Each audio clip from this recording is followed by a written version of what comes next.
But I want to start with understanding what we're talking about when we talk about sustainability.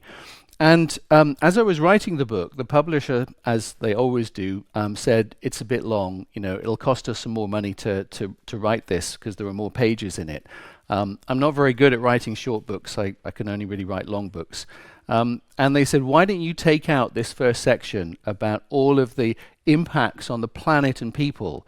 Because everybody knows that stuff. You know, just go straight into the how do we do this in the world of procurement.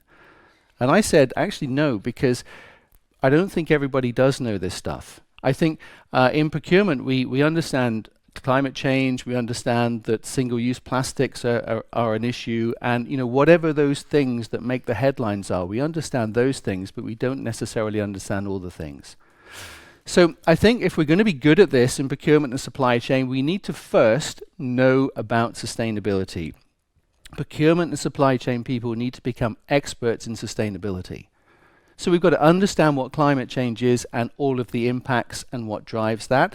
But climate change, whilst it's a significant threat and impact that we face, is dwarfed when we understand the risks and impacts associated with loss of biodiversity. So 8 million species on the planet, about 1 million of those species extinct or under threat right now.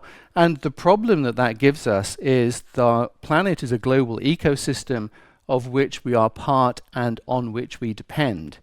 If we start taking away bits of that global ecosystem or stop them working in the same way, then things begin to fail. And biodiversity loss drives climate change. And then ocean degradation becomes a third factor that we understand as our oceans are becoming more acidic, which is impacting how the ecosystem within the ocean works. As it becomes warmer, its ability to then absorb the 1/3 of carbon from the atmosphere we rely on oceans to do that becomes compromised.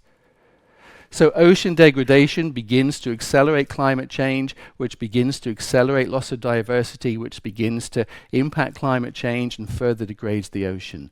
And then there's the surprise factor, where current scientific models don't really understand what happens when you combine these things. So in essence, our future is uncertain, but it could be even worse than the scientists predict. We don't yet know. And then the fourth area is understanding resources, the depletion of resources, and how we're managing or mismanaging waste. Because by the end of this century, there's due to be 10.9 million people on this planet. And by 2050, we're going to hit 9.7 billion people on this planet. So another 1.7 billion people within the next 17 years. All consuming the world's resources, all producing waste, all, unless we act, doing that in a linear way where we are taking the Earth's resources, consuming them, doing something with them, and then putting them back as waste, using the Earth as a convenient sink. For many years, we've done everything in a linear way. Well, that's unsustainable moving forward. So we've first got to understand all of the different impacts, and we could spend this entire session just looking at those in terms of the planet. We also need to think about people impacts and impacts in terms of social terms on people all over the world.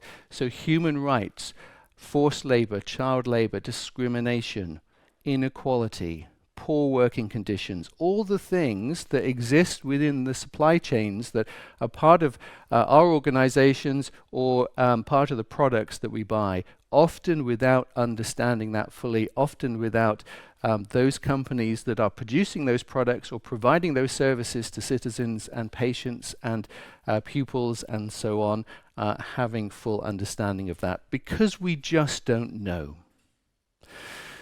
And finally, we need to understand not only environmental and social impacts, but data and digital has not been considered part of sustainability, but it is. Because increasingly autocratic regimes around the world are using data and digital as a means of control to be able to perpetuate what they're doing. And increasingly the threat and the risk of harvesting personal information and being able to harm people and communities is significant. So data and digital is now part of sustainability. So what is sustainability? Well, in simple terms, it is the ability to exist constantly. the ability to exist constantly. And if you apply those words to anything you want to understand, then you begin to have some context for what sustainability is and what drives it. So the starting point really is understand what sustainability is. It's many, many things. It's a huge, huge topic, but be across all of those impacts. We can't change everything immediately, but we can start taking some small steps.